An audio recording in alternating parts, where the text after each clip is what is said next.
Holding the R2 button while moving will let me strafe. Guys, I just got done watching the Sonic the Hedgehog 3 movie and it's so good. It was spectacular. The ending was spectacular. I don't want to ruin it for you, but guys, you should go check it out right now, and I'll be moving on to the actual review now, so let's get to it.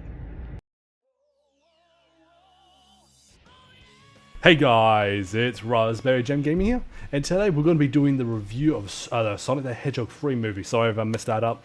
I just got done watching it and it was spectacular. Well, as you can tell by the last video that was just played, I don't know, I haven't really edited this right now. Okay, this is also MindDump. If you don't know what MindDump is, basically just me spewing out what I thought about the movie and stuff, like anything about movies. It's like basically like a review, but just like how I think, and just like instead of like having like a consistent video with like things you can look through, I'm just going to be talking about what I've witnessed through the movie and stuff.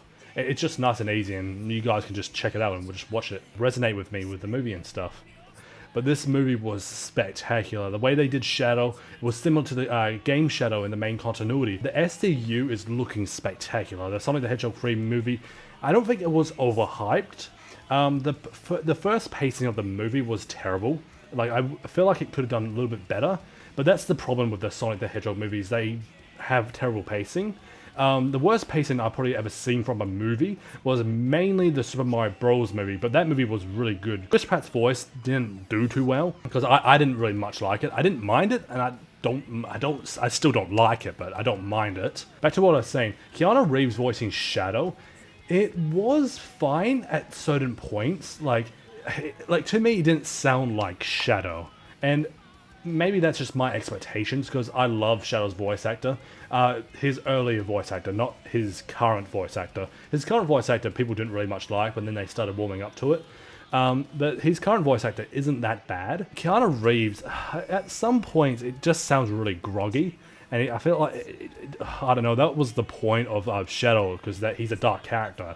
And him sounding like that is fine. I just feel like they could have put a little bit more effort. Like, Keanu Reeves is really good. He's done, I think, some other films. I can't remember. I haven't watched those films. As I stated, Keanu Reeves' voice doesn't really do it for me that much. So I don't mind it at some points. It feels really dramatic, and it just holds the plot really well, and it drives it perfectly. I feel like it could have done just a little bit more better. Either way, I think it was really good. Sonic's voice actor, I actually was thinking about this. It is good, but I feel like it just got a bit really bad at sometimes. Like, just at certain points, it did. Especially when he was probably doing really emotional scenes, it was pretty bad. But when it came to the serious scenes, if I didn't say this already, further in this video there will be spoilers, so if you don't want any more spoilers, click off now. We will be talking about the ending credits as well. That's going to be right after this video and stuff. When Sonic asks for the Master Emerald, but Knuckles is totally against that idea, he's like, you know, I'm not going to let you have the Master Emerald. I'm the sworn guardian and I'm going to protect it. And as it turns out, it's not even him protecting the stone. The gemstone. It was his friend. I don't know who his friend was. But he's playing hockey with it. He just scores a goal with it. And that is such disrespect to the Master Emerald. I don't know why the Master Emerald is so small. Like, it's the hands of Sonic's hands. And Donut Lord's hands as well. I can't remember what his real name is. Look, I'm bad with names, so I'm sorry about that. But nevertheless, the pacing, as I stated just before, was terrible. Pacing was really, really bad. Like, they went to point A to point B very quickly, and I feel like maybe they could have just toned it down a little bit. I do that with stories as well. Most people go to point A to point B too quickly, and I feel like maybe they just slowed down the pace a little bit. The Super Mario Bros. Movie struggled with the pacing as well. It went too quickly. I think maybe the Super Mario Bros. Movie isn't as bad as Sonic the Hedgehog 3's movie, but look, nonetheless, the action was goddamn brilliant, dude. The introduction of Jim Carrey's Gerald Robotnik was terrible. Well, I mean, it wasn't bad. I just feel like Jim Carrey as a whole, he did really well, but I feel like none of his jokes really landed. Like, I was in the cinema and no one really laughed that much. They laughed probably about 3 times and that was it. It takes a lot to make me laugh, and honestly, I love Jim Carrey as a voice actor. I love Jim Carrey as an actor, and I love his movies. Even in the Green Mask, I think it was. I love his exaggerated expressions. That is brilliant. Yeah, it's also a bit of a bother with me because maybe they should just Jim Carrey should stop trying to be funny for the sake of being funny. I don't know, it just didn't feel that funny with some of the things he was saying. Even actions, I don't know what they were doing with the script. When the scenario was serious, Jim Carrey would just make some weird joke, and I don't know, it just takes away all the tension and stuff. But that's just my opinion. I still love Jim Carrey, and he was brilliant in the story. He's the perfect Eggman. Well, I wouldn't say perfect, because Game Eggman is still pretty brilliant.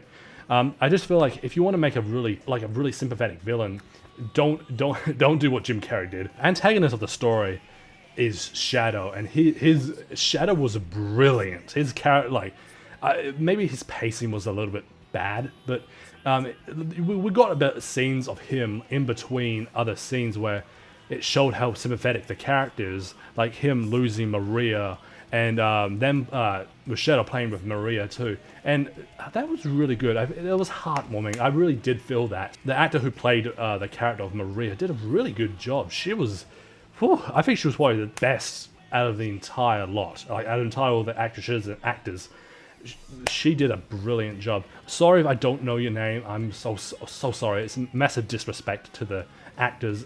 Actors have done such a brilliant job, and I love them. They put so much effort into the script, and they bring it to life, and that was beautiful. Maria was a really well done character, and Shadow as well. Those two characters were brilliant. Sonic was still going through some character development too. He was trying to learn the value of teamwork, which I think he sort of learned in the Sonic the Hedgehog 2 movie, but no, apparently he just learned it. There was a small little, but there was this little mini animation. It was just Sonic going to the junkyard and dealing with Eggman's batnets and stuff. I feel like at that specific point, Sonic was learning how to do teamwork, but I guess he was still trying to be a team member instead of being so impulsive and rushing into actions that could actually doom his friends and everyone and the entire planet as a whole. I'm gonna go to the next bit. Done with Sonic being impulsive. Tom's almost apparent death by the hands of Shadow. Spoiler alert, by the way. To a fist to the chest. When he came back, he had a broken arm. I'm like, that's not where he was hit. He was hit in the chest. I'm surprised he didn't get a heart attack from the strength of the blow Shadow gave him. I'm like, yeah, because he was also disguised as the general, I think. I can't remember what his name is. I think it was Abe. He was dressed up as Abe, like as a disguise with the little wristwatch or something like that, or the thing at the neck. Beats him up and grabs a little card that can start the Eclipse cannon. All they needed was 2 and stuff. And then Shadow attacked him, and I felt like that would have been perfect if he stayed dead. Look, maybe that is dark for a movie, but look, the movie was pretty much dark to begin with. It was Shadow's backstory. I don't know why they couldn't just stick with one death, because that perfectly resonates between Sonic and Shadow. Like, think about it. Maria and Tom dying is symbolism of them growing, and their good character development with Sonic getting over it. But then Sonic, he just peers out of the tent with a broken arm. I'm like, how did you get the broken arm? That doesn't make any sense. He didn't have a broken arm. He should have had shattered ribs with how strong Shadow was, and he wasn't even at the full strength. If you talk about full strength, Super Sonic literally punched Super Shadow all the way to the goddamn moon, and they can breathe on the moon. And you're telling me he could survive a punch to base Shadow? It's stupid. God, even Mario can't handle that, or Bowser. But that's most of it. Tails, like the first fight, I think, the fight choreography was brilliant. It was amazing. And as I said before, the action was brilliant. It actually blew my head right off when I watched it.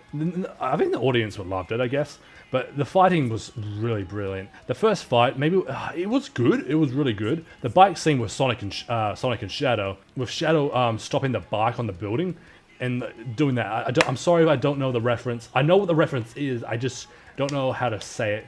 Neo-Gallian. I can't say it. My dyslexia is bad. But that was a brilliant, that was a really brilliant fight. And the fact that Shadow took him down with such little effort, that was brilliant. Even Knuckles couldn't stand a chance. I don't know. I feel like they could have done a little bit more with that fight, and that's where the terrible pacing comes from. Like, the fight should have been drawn out a little bit longer. Yeah, and Shadow escaping from Prison Island, I think that was probably the best pacing in the entire movie. We're going to be moving on to Jail Robotnik. Jim Carrey played him really well, and I love his him manipulating his grandson. That was perfect. I love that. he was doing that just to get what he wanted. He wanted to destroy the planet, and he didn't agree with his grandson and wanting to rule the Earthlings. And he managed to manipulate him quite well, and then they had a big fight at the end. Yeah, and he was manipulating Shadow as well. He just wanted to get what he wanted, and I love characters who manipulate. It's brilliant. I just love it. Some of the scenes with Jim Carrey's Robotnik and Gerald Robotnik kind of sucked. It felt really weird with the things they were doing, I guess. But at this point, I love serious storytelling, and them just doing weird shenanigans kind of throws me off. But nonetheless, some of it was funny. Just half of those jokes were funny. Let's talk about his Robotnik's assistant. I don't know who he is. I can't remember. But he used to work as at the coffee bean. He was thrown away to the wayside with Robotnik, and he's gay too. He loves Robotnik. He does some really sus stuff when he was trying to cut Robotnik's hair and just mustache and just trying to make him look good. I'm like, okay, bro, chill, bro. This is a movie. Look, I'm all right for like people who want to be gay. If you want to be gay, go ahead, bro. I'll support you no matter what. Like, I have 2 gay friends and I support them. But see, that goes way too far. Like, way too far. But look, I love that connection they have with Robotnik until like he sacrificed himself and died. Robotnik dies and he's just absolutely sad about it. But nonetheless, I think he might become the next villain in the next story. I don't know. I'm going to do the end credits next. Not now, but a bit later. I'm almost up to the end of my brain here. I'm trying to mind dump everything I have in my head right now. The next bit is the Live and Learn song. I don't know. I'm going to make a short about it soon. But maybe not today, maybe tomorrow. But this was brilliant. I loved it. It was so good, bro. It was brilliant. I loved it. That was the best part. The remix of Live and Learn, 30th version of the song. I love the theme. It was so goddamn good. Oh, it's like with Super Sonic and Super Shadow, the fight was brilliant, and them trying to stop the Eclipse Cannon. I don't like how weak they were though. Like, they couldn't stop the Eclipse Cannon when clearly Game Sonic and Game Shadow in their super forms could stop the Eclipse Cannon with ease when it was rushing down to Earth. They used Chaos Control to put it back into orbit. How do you do that? But then similarly, the SU versions of those characters struggle. And when they were fighting across the goddamn planet at the speed of sound, maybe even light, I guess. But they were going so goddamn fast. The fight was brilliant too. Like, I love the Super Sonic and Shadow fight. That reminds me of the sprite animations too. That was so good. I just love the way how Super Shadow was revealed, and it was really good. Shadow's Chaos Spear was really good too. The fight scenes with the robots was good. I wish there was a biohazard. Like, I really wish there was a biohazard. I really wish, because then we'd be closer to the games. But they wanted to be a bit more different. But robots fighting, I guess it's fine. But then it's just going a bit too far with it. Like, not too far. It makes it a little bit more boring, you know. And now we're going to get to the last bit. Like, yeah, as I said before, everything's just nice and dandy. Shadow survives, by the way. Yeah, Robotnik, and I think Robotnik's actually dead because Jim Carrey wants to quit. And mad respect to him. He's done a great job in his career. He literally came out of retirement just to do the Sonic the Hedgehog 3 movie. And thank you so much, man. You've got mad respect to me. Maybe the jokes you made didn't land, but I love the half of them in this movie. It was brilliant. So, mad respect to you, man. Keep it up. Yeah, so they died in an explosion, and Super Shadow is obviously going to survive. He's probably headed back down to Earth or something, like just like how he did in the games. He's going to survive. I prove it. In the next movie, he will survive. I was actually hoping for Silver to show up, but not in the 3rd movie. But he was. I knew that he was going to probably show up in the next movie, but I don't know. I thought he was going to show up in the end of the credits. But without further ado, let's get to the ending credits. I'm going to show a video now. Oh no, it's either probably going to be a video or it's probably just going to be maybe a screenshot. But it has Metal Sonic in it. Okay, this contains spoilers, so I pretty much spoiled it already. But look, I've told you this before. You better not miss. Wasn't that brilliant, dude? I'm only going to show a bit, but that was brilliant. The movie was like that bit with Amy Rose being revealed and Metal Sonic. Bro, I'm getting CD vibes. And that was really good. Honestly, the entire movie was spectacular. I hope you enjoyed this mind dump. Honestly, it was just a whole bunch of stuff. I'm sorry if I didn't organize it properly. Maybe in the future of MindDumps I will, but hey, that's just how it works. If you don't like it, click off this video now, you big goof. But if you like my videos, please like and subscribe and do all that good stuff. What would I give this rating, this entire movie? Look, it was good. As a whole, it was brilliant. So I might have to give it out of 5 stars, probably a 4.3, maybe a little bit less than that. Scales 1 to 10, probably probably an 8 or an 8 out of maybe 8 out of 10 or 7 out of 10. Like the game 7, it didn't really make me laugh. If it made me laugh, it'd probably be a 9 or an 8. But the action was brilliant, and the Live and Learn song was mind-blowing, and the reveal of Amy, Mel, Sonic, and Shadow's character development, and Maria. Maria was a really good actor. I might even boost it up to a 9 because of that. But nonetheless, the pacing was terrible, and that's what kind of weighs it down a little bit. That's it, guys. Thank you so much for watching. I will see you next time, my jammers. Bye-bye.